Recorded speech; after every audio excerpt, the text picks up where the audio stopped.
apologizing to them. It's unbearable. How could anyone tolerate this horror?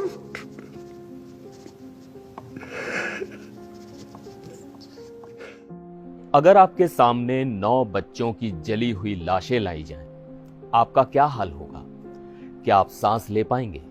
कुछ बोल पाएंगे? अब जरा सोचिए। वो मां डॉक्टर थी, अस्पताल में काम करती थी, और जब काम पर थी तभी उसके 9 बच्चे उसी अस्पताल में लाए गए, मरे हुए, जले हुए। ये कोई फिल्म नहीं है, ये गाजा की हकीकत है। और जब ये सब एक इंसान ने दुनिया के सामने बताया तो वो फूट फूट कर रो पड़ा। It's unbearable. How could anyone tolerate this horror?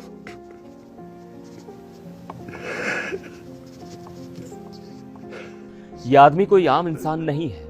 ये है यूएन में फिलिस्तीनी राजदूत, नाम है रियाद मंसूर। अब आप सोचिए, अगर एक डिप्लोमेट जिसने जिंदगी भर शब्दों से काम लिया हो, वो खुद रोने लगे तो दर्द कितना गहरा होगा। नमस्कार, मैं हूं सिद्धार्थ प्रकाश। संयुक्त राष्ट्र सुरक्षा परिषद में एक पल ऐसा आया जिसने हर किसी का कलेजा चीर दिया। फिलिस्तीन के स्थायी प्रतिनिधि रियाद मंसूर एक बार नहीं, बार बार अपनी बात रोकते दिखे। उनकी आवाज कांप रही थी और आखिरकार वो रो पड़े। वो बता रहे थे डॉक्टर अला अल नज्जार की कहानी। वो डॉक्टर हैं, गजा के एक अस्पताल में काम करती हैं। एक दिन जब वो ड्यूटी पर थीं, तब उसी अस्पताल में उनके अपने 10 में से 9 बच्चे लाए गए, मरे हुए, जले हुए। किसी की पहचान भी मुश्किल थी। अब सोचिए, एक मां जो रोज दूसरों को बचाती है, उसी को अपने बच्चों की लाशें उठानी पड़े। क्या इससे बड़ा कोई दुख हो सकता है? रियाद मंसूर ने कहा, दर्जनों बच्चे भूख से मर रहे हैं।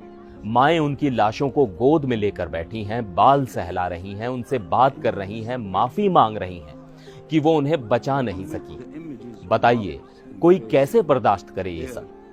फिर वो बोले, मेरे अपने पोते पोतियां हैं, मैं जानता हूं एक बच्चा किसी परिवार के लिए क्या होता है।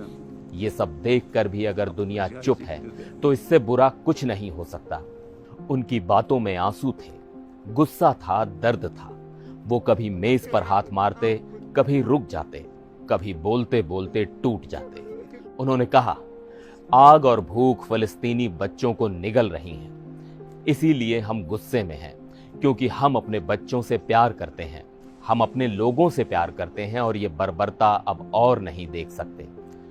अब आप पूछेंगे ये सब हो क्यों रहा है? तो जवाब है 7 अक्टूबर 2023। इस दिन हमास ने इजराइल पर सबसे बड़ा हमला किया। करीब 1200 लोग मारे गए और 250 से ज्यादा को बंधक बना लिया गया।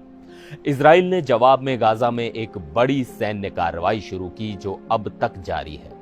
गाजा के स्वास्थ्य मंत्रालय के मुताबिक अब तक 54,000 से ज्यादा फिलिस्तीनी मारे जा चुके हैं। इनमें बड़ी संख्या में महिलाएं और बच्चे हैं। ये आंकड़े नहीं है, हर एक आंकड़ा एक इंसान है, एक बच्चा, एक मां, एक पिता, एक परिवार। अब सवाल यह है, क्या ये युद्ध है या कुछ और? क्या सिर्फ बदला लेने के नाम पर पूरे शहरों को खाक करना जायज है?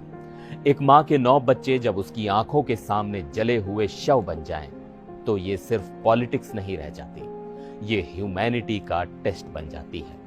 आपका क्या मानना है? कमेंट सेक्शन में हमें जरूर बताएं। फिर मिलेंगे एक और वीडियो में, तब तक के लिए नमस्कार।